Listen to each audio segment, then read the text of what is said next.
Greetings all. Time for another build vid.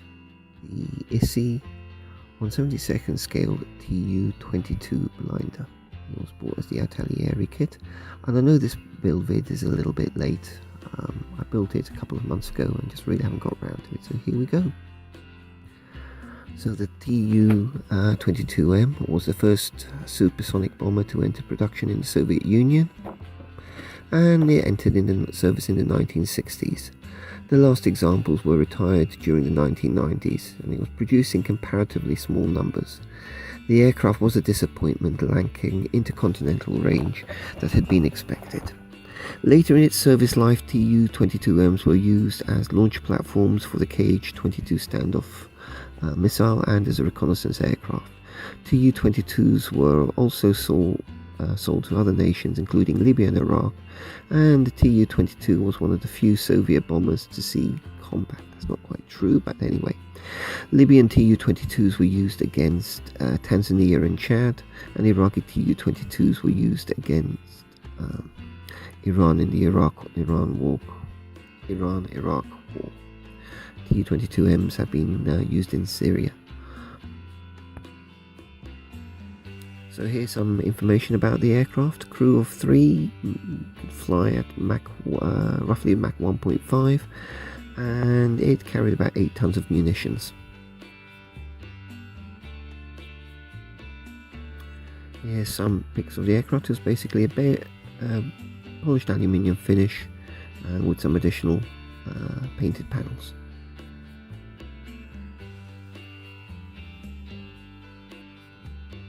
So the crew of 3 were seated on downward firing ejector seats, which for an aircraft with tricky landing characteristics wasn't such a good feature. I think nice to see the arrangement and layout there. And here's a nice line drawing. As always, I don't claim any copyright for any of the pictures I use in my videos. The Italeri kit was formerly an Esci kit, and it has some Cold War inaccuracies, as back then kit designers couldn't get so close to Russian aircraft, but it still looks like a Tu-22. A 1980s kit with 4 large sprues of good quality plastic with recessed panel lines. It includes a full bomb load. So not much flash. Quite good quality, and with a fairly robust, chunky feel to it. These were sizable parts. The wheels were rather oversized though, and the engine pods did give me some problems. But it's a kit with no real vices.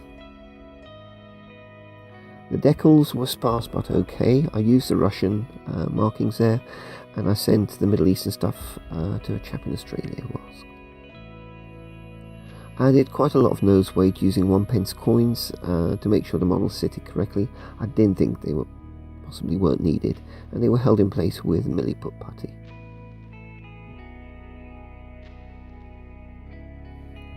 The cockpit was more guesswork. I tried to give it a bit more character, as bears little resemblance to reality. I reworked the cockpit to add more detail and make it a bit more accurate, but not much can be seen through the glazing. At least the backseater is now facing backwards. Yeah, I think I spent too much time on this part for relatively little purpose. And you can see there, brightened up a bit, made a little bit more interesting. And that's really all you can expect for something like that.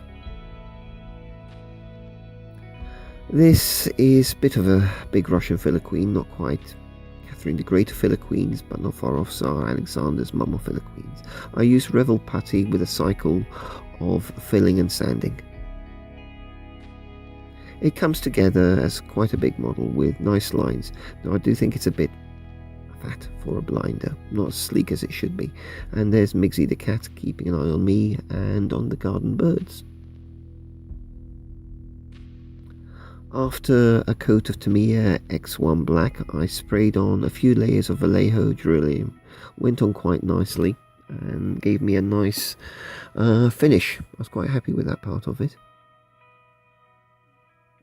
So the white panels were Tamiya XF2, and I'm going to be honest with you, I wasn't too happy with them, especially the nose panel.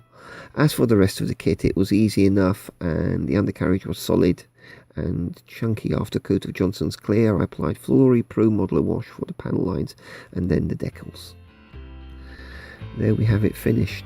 I think, as might be apparent, I didn't take as many photos as I normally do of this build. I think I got a little bit engrossed in that and other things. So overall, as I'll keep on saying, it looks like the aircraft it's supposed to be. Because of the amount of space it takes up, yes, I'd like to build another one. But for aircraft of that size, yeah, one's enough, and I'll stick with what I've got for the time being. And I can sort out shelf space somewhere else, you never know. Saw a picture of it then with the Tu-22M, the aircraft that replaced it.